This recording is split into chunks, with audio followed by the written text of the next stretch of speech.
Baik, Assalamualaikum warahmatullahi wabarakatuh. Perkenalkan, nama saya Rivalde Kaputra dengan NIM 20410200024. Di sini saya akan mempresentasikan atau menjelaskan sedikit tentang Internet of Things, di mana Internet of Things ini sebagai tugas mata kuliah Divisi IoT. Ya, next. Jadi, perkembangan teknologi di Indonesia semakin hari semakin berkembang. Terobosan-terobosan baru pun mulai bermunculan. Salah satunya adalah Internet of Things atau yang bisa disingkat IoT. Sebenarnya IoT sendiri sudah dikembangkan sejak lama, baik di Indonesia maupun dari luar Indonesia. Tetapi belakangan ini namanya kian populer semenjak tahun 2020, 2021, 2022. Jadi, pasti kalian penasaran apa itu Internet of Things sendiri. Mesti muncul beberapa pertanyaan-pertanyaan tentang Internet of Things. Jadi, Internet of Things itu merupakan sebuah konsep di mana suatu benda atau objek ditanamkan teknologi-teknologi seperti sensor dan software dengan tujuan untuk berkomunikasi, mengendalikan, menghubungkan, dan bertukar data melalui perangkat lain selama masih terhubung ke internet. Jadi, IoT sendiri memiliki hubungan yang erat dengan istilah machine to machine atau yang bisa disingkat M2M. Seluruh alat yang memiliki kemampuan komunikasi M2M sering disebut dengan perangkat cerdas atau smart device. Perangkat cerdas ini diharapkan untuk bisa membangun dunia IoT ini semakin maju dan semakin berkembang. Jadi banyak hubungannya dengan antara Internet of Things sama M2M. Jadi perangkat cerdas ini diharapkan dapat membantu kerja manusia dalam menyelesaikan berbagai urusan atau tugas yang ada, baik dari industri pertanian, industri peternakan, industri kesehatan, dan lain-lain. Jadi unsur pembentuk ekosistem IoT, untuk membuat suatu ekosistem IoT, kita tidak hanya memerlukan perangkat-perangkat yang pintar, melainkan juga berbagai unsur. Jadi, untuk yang pertama ada unsur artificial intelligence atau biasa yang disebut AI.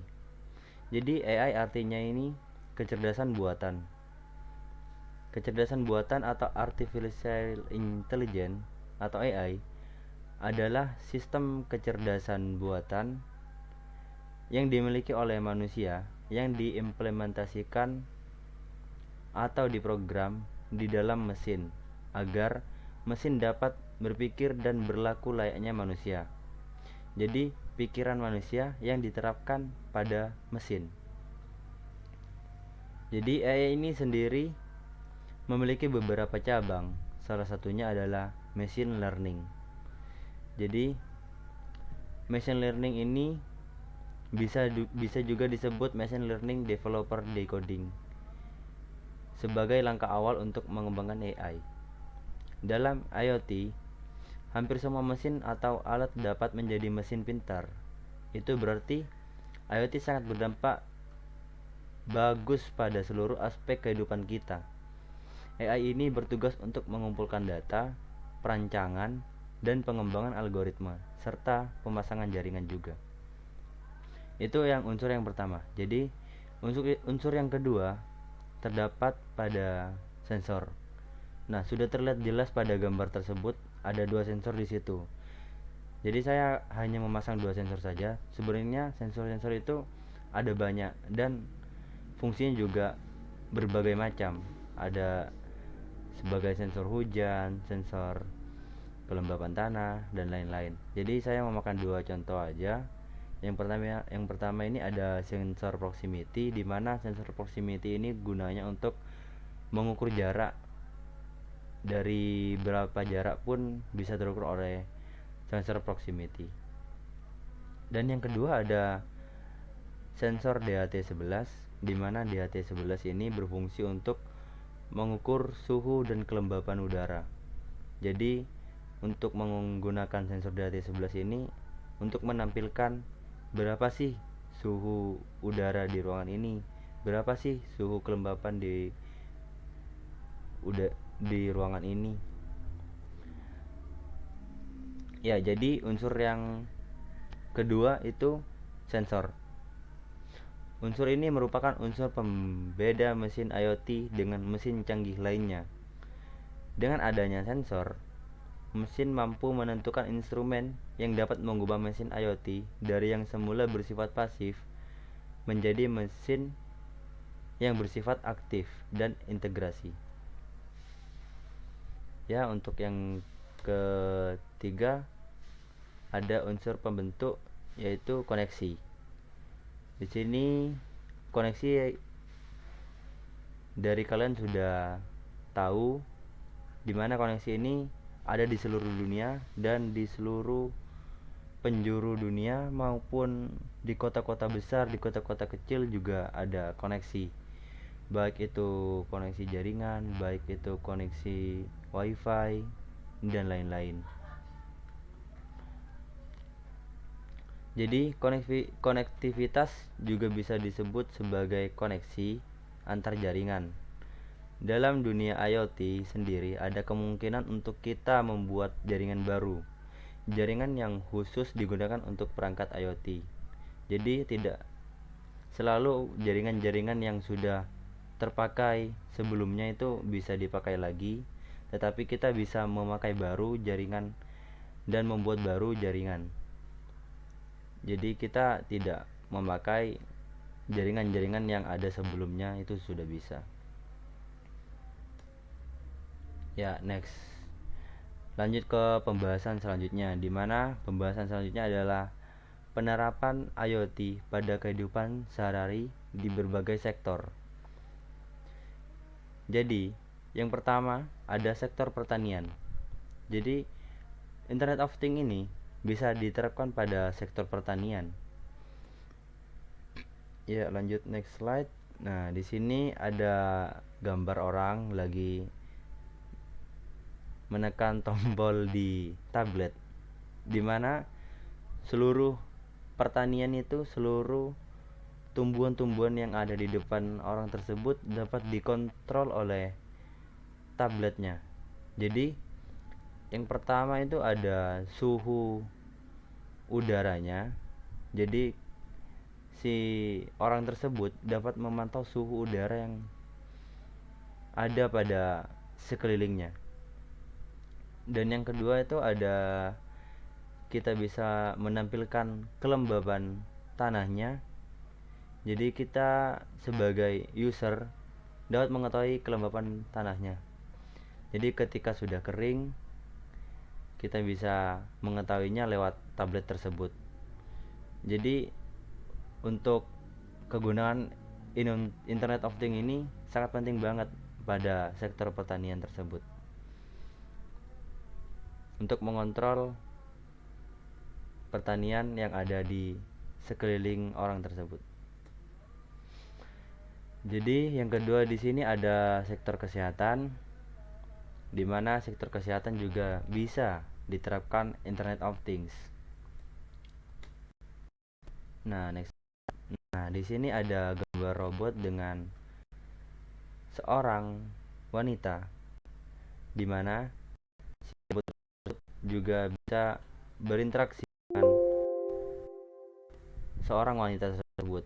Jadi, Internet of Things ini dapat berguna pada sektor kesehatan, di mana robot tersebut juga bisa merawat pasien yang ada di rumah sakit. Tapi sayangnya di Indonesia masih belum ada. Tapi seperti di negara Moskow, negara-negara yang sudah maju, Internet of Things-nya itu bisa melakukan merawat pasien melalui robot. Jadi robot itu mengingatkan dan melakukan pemberian obat di setiap harinya.